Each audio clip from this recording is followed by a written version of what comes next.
Welcome to fourth grade history. We are starting chapter 17. That's pages 204, and we're going to read. We're going through 206, and then we are doing the fact box today, so I'll have you do that. But first of all, let's start on pages 256, 257. These are the presidents, okay?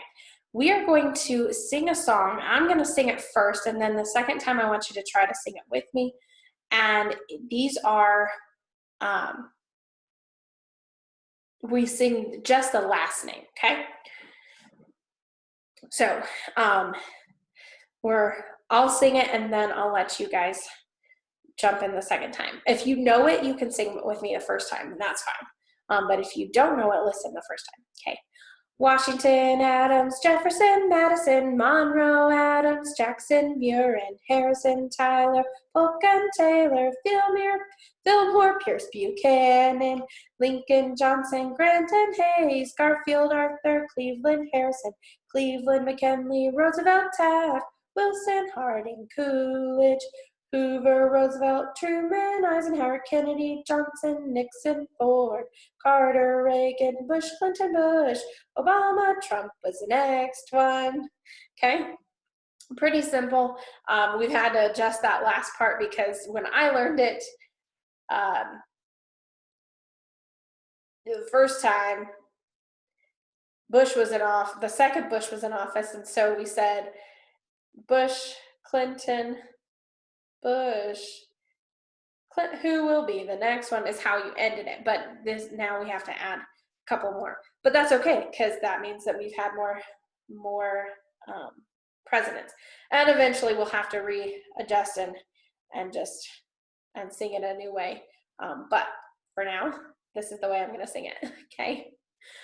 So with me, you can join me now. Washington, Adams, Jefferson, Madison, Monroe, Adams, Jackson, Buren, Harrison, Tyler, Polk and Taylor, Fillmore, Pierce, Buchanan, Lincoln, Johnson, Grant and Hayes, Garfield, Arthur, Cleveland, Harrison, Cleveland, McKinley, Roosevelt, Taft, Wilson, Harding, Coolidge, Hoover, Roosevelt, Truman, Eisenhower, Kennedy, Johnson, Nixon, Ford, Carter, Reagan, Bush, Clinton, Bush, Obama, Trump was the next one. All right, I hope that helps with learning those. We are going to be learning these for the next little bit.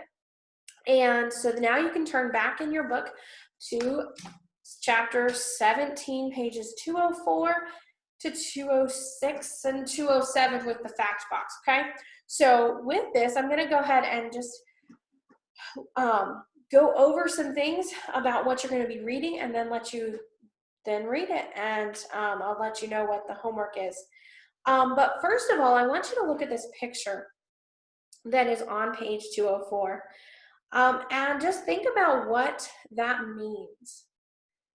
The caption says Marines raising the U.S. flag during World War II. What do you think raising a flag means in wartime? Or any time? What does that mean? It has the idea of this is who's in charge.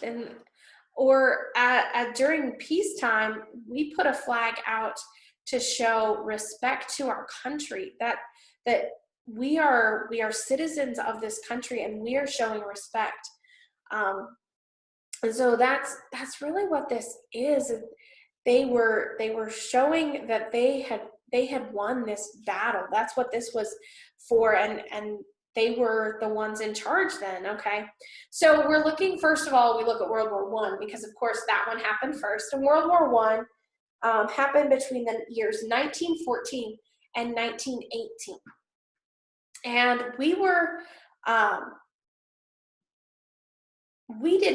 the U.S. did not join the war right in 1914. We'll talk about when the U.S. joined the war. And World War II happened between 1939 and 1945. And again, the U.S. didn't join the war right away. It was a war over in Europe, and so we decided that we were going to stay out of it until we couldn't any longer. And so the U.S. enters. The U.S. entered the war in 1917, so we were only in it for the last year and a half, maybe a little bit more than that, of World War One. And World War Two, we were in for longer. We joined in 1941. So 2 years after it had already been, they had already been fighting. Both wars begin with events in Germany, okay? And many people in Germany have rejected the Bible, and they don't have, the Bible is not their guide.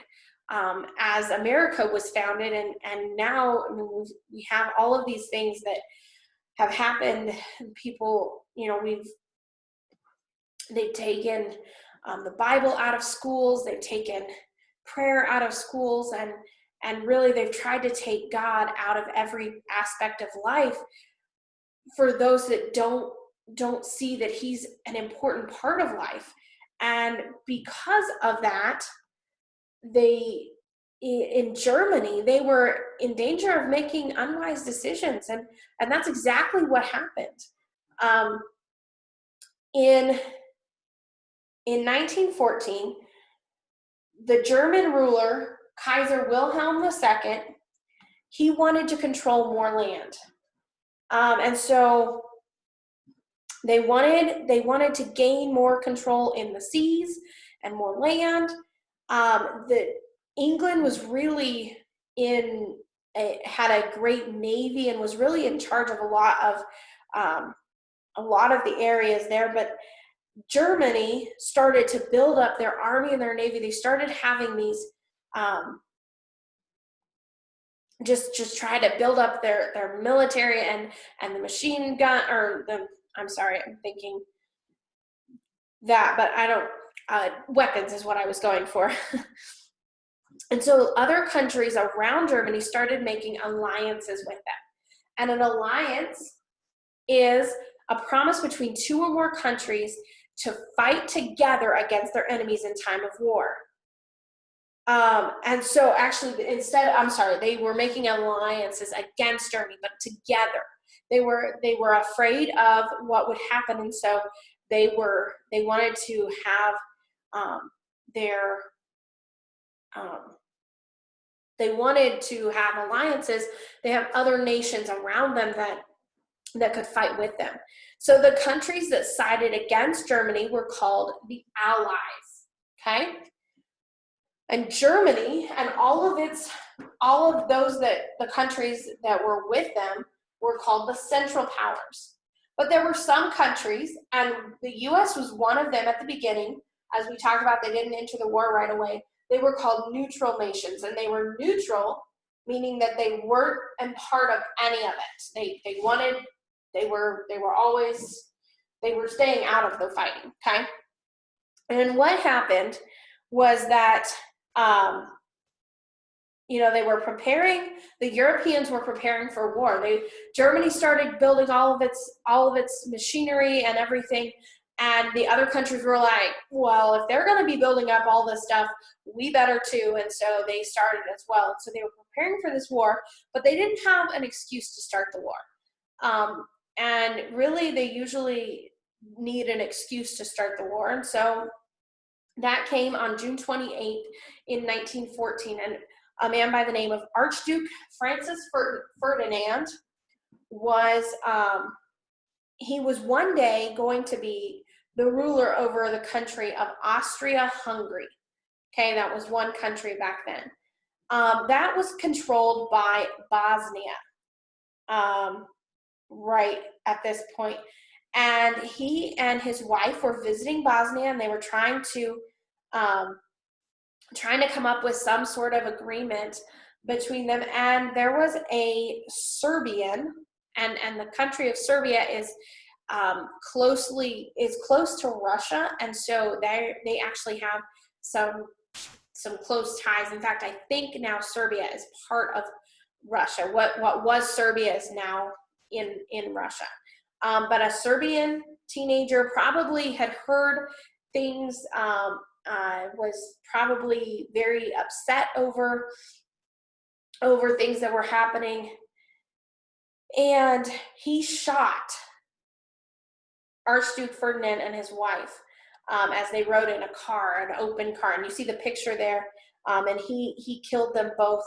And Austria-Hungary blamed Serbia, all of Serbia, not just this teenager who, and they may not have had anything, any political backing, but they blamed the entire country. And so Kaiser Wilhelm II of Germany, remember he was trying to come up with a reason to start this war, and so he went to war against Serbia with Austria-Hungary. And then because they were one by one, each country started joining one side or the other, the Allies or the Central Powers, whichever one they felt was better, what was right at the time. So for the first 3 years, our president was Woodrow Wilson. Of this time, for the first 3 years, we stayed out of it. Mostly, most of Americans agreed to stay out of this war. And so that's kind of where we're at, that in this, we haven't, we don't enter the war till 1917. So we're going to be talking more about like what is happening over in Europe during this time and what the people are doing, and then some of the things that get us entered into the war. So you are going to read all the way to from 205, 206 to the German U-boats. Stop there at the German U-boats, and then read the fact box, all of those after you've read that. You are going to then read pages as part of homework. You're reading 206 to 209 at the comprehension check. So stop before you say between the world wars, the Roaring 20s. So you can stop there and answer CCU 17, page 220, numbers 1 through 9 on paper. Okay, so when you're done with that, you can answer those and answer that comprehension check on 209 as well. Okay. I'm going to ask just a couple questions from what I just explained. See if you can know the answers. Who was the ruler of Germany in 1914? That was Kaiser Wilhelm II. Okay, Kaiser Wilhelm II. What is a promise between two or more countries to fight together against their enemies in time of war called? That's an alliance. Okay, what was the name given to the countries that sided against Germany? So against Germany, they were the Allies. And then what was the name given to those countries that sided with Germany? And Germany, of course. Those were the Central Powers. And who was the Archduke that was killed igniting World War I? His name was Francis Ferdinand, and his wife also died, of course. We don't want to forget that, okay? So go ahead and read that, answer any of the questions that I had said, and we will see you next time.